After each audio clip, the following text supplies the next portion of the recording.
All right, so I've gotten to about here in my storyboard. Did the camera move, have the character moving, have the clouds coming in and darkening, and now it needs to get stormy. And we're gonna start with the cloud burst. So we're gonna have our first rain. And we want to move our character once again. Oh, not that much. I think so. And with that rain, that's a texture fill, so it also kind of darkens it for us a little bit. We just got to let it rain a little bit, move our character, layer up the rain.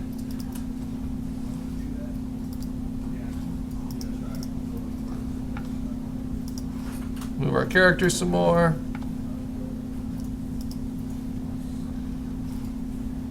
Move the rain. So lots of moving parts. And this I have 2 layers of rain showing.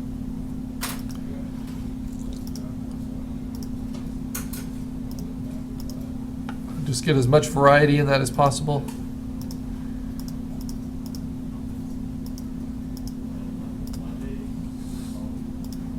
And I can change my puppetry anytime I want.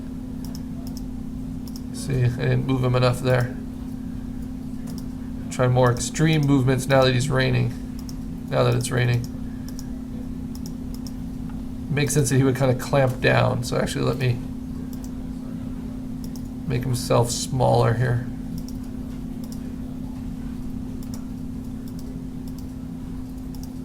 Yeah, that's about as small as he got.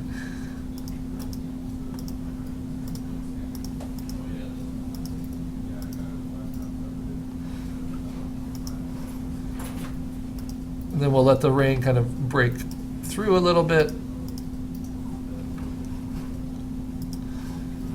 And eventually fade out. And now the sun needs to kind of appear. We're getting past this part and the sun's coming out. And then we get to introduce our T-Rex.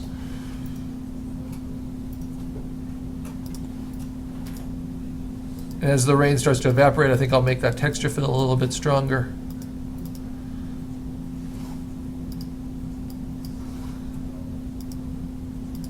Change the bird's position, kind of stretching out.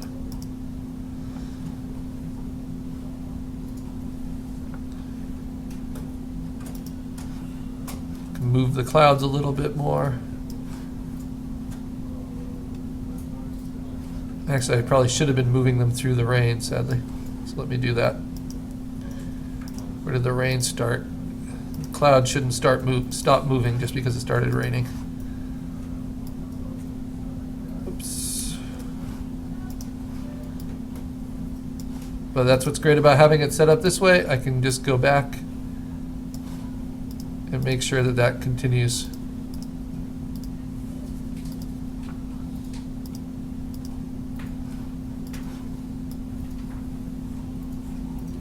As long as I have that asset.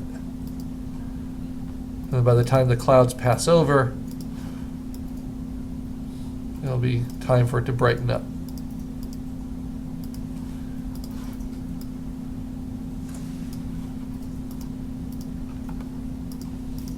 The only problem with catching it later is that I have to make bigger movements now with the clouds.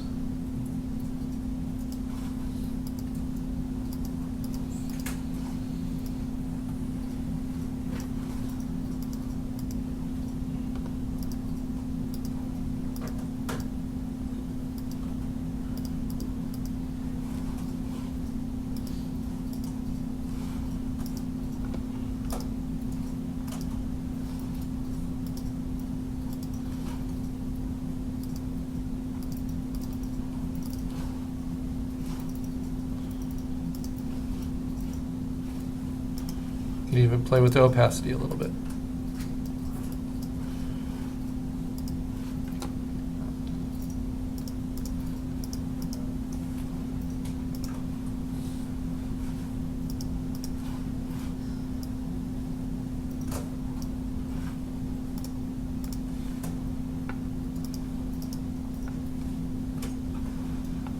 So now the sun has come out.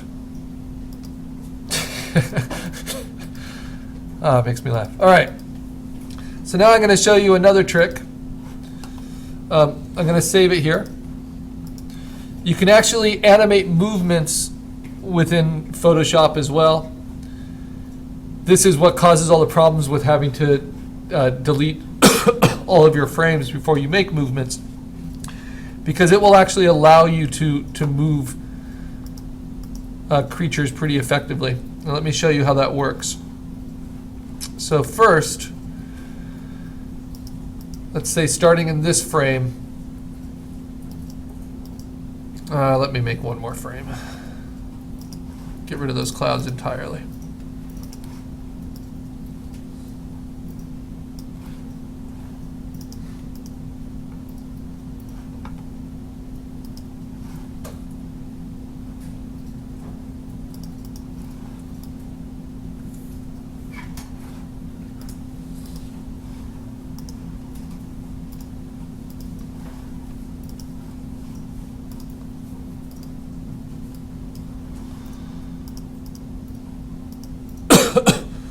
Okay. So now, if I just turn the T-Rex on, that's a problem. Right? I need to have him start at a different position. But if I just keep his head always the same, I can take that layer and I can move it like that. I can have it start to come in the frame. Make a new layer and then just move it. New layer, and I'm not having to do additional assets at all. Now when it comes to this layer, I'm going to turn on the bird in front. See that? Now for these layers, I probably want the bird to keep moving. So when did I stop moving him?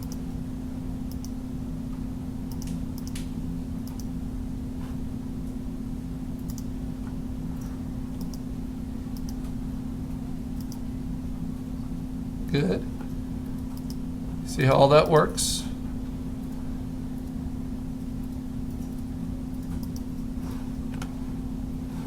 Now I keep moving it in. Go a little faster now.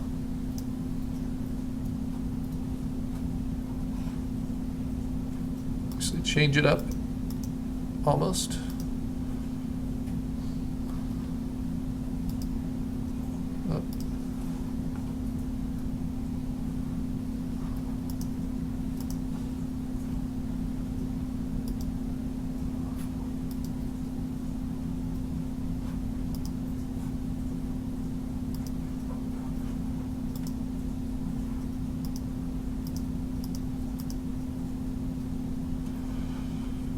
If I was really good, I'd have a shadow in here too, but there's only so much you can do. And then finally,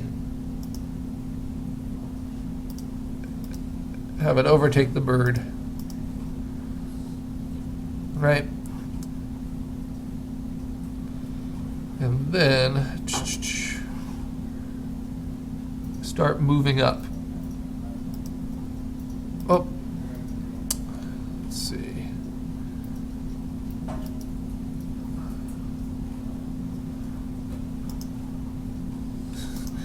Lots of assets here. This is why I did most of the bird animating separately and brought those assets in, if you remember, because this can get kind of complicated. But it can all be done here in the stage.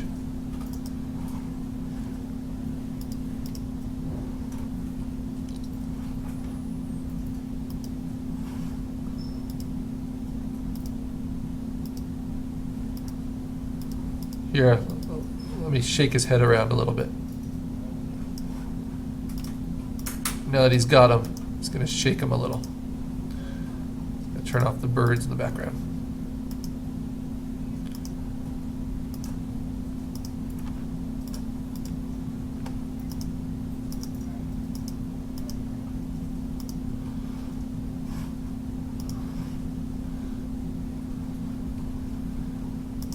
Now we just have fun moving his head. So I might even pivot him all and have him kind of walk across. I don't even need to just have his head come out because I've got enough assets.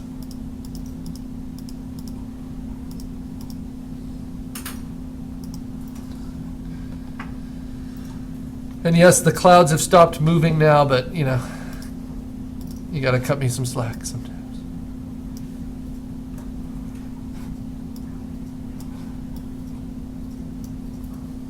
I can even enlarge them a little bit, as long as I do it evenly.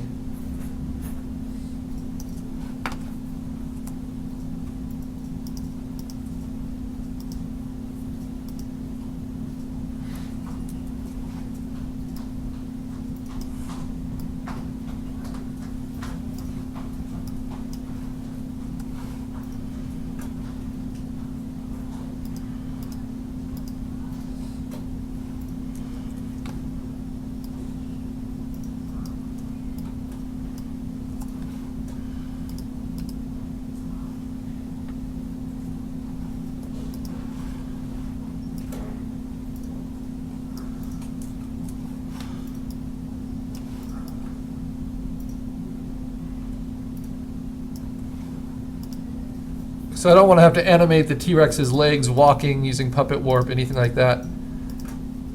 So instead I'm going to move it off the frame now. It's pretty dramatic, as it is.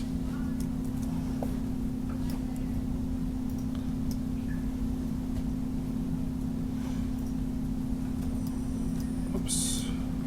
Whoops. Sometimes if you move the center of your transform, bad things can happen. So.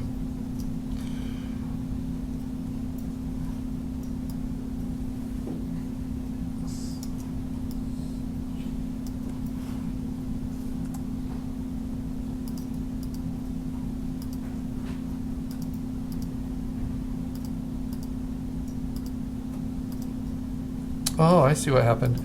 Each time I'm doing a transform, it does it to all of them, sadly.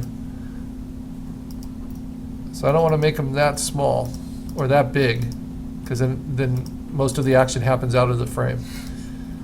So let me adjust. So you got to keep trying new things in order to learn new things. That's why I enjoy getting to teach this and do all these demos.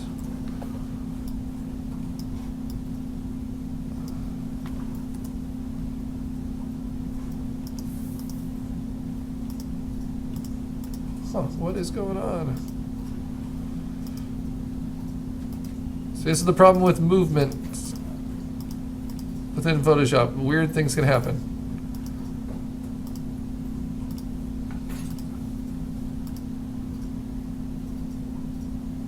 But I'm just gonna go with it.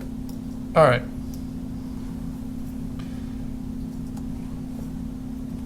Nope, that didn't work at all.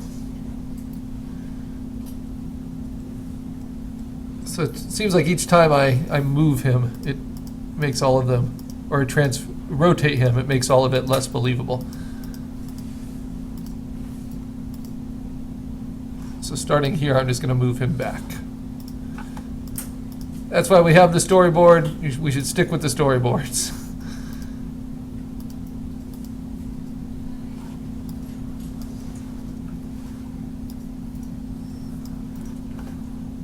But I might play with his jaw. Well, no, I won't. All right.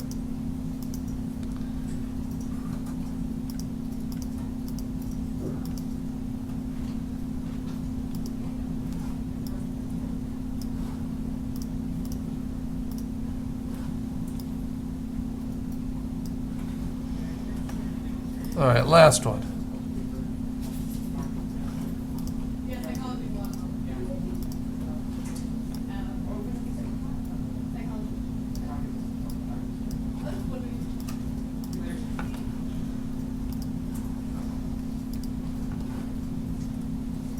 All right, and now I've done everything except zoom back out. And so I'm going to do that within this in the last demo. So let me play that through really quick. And we'll see how it all works.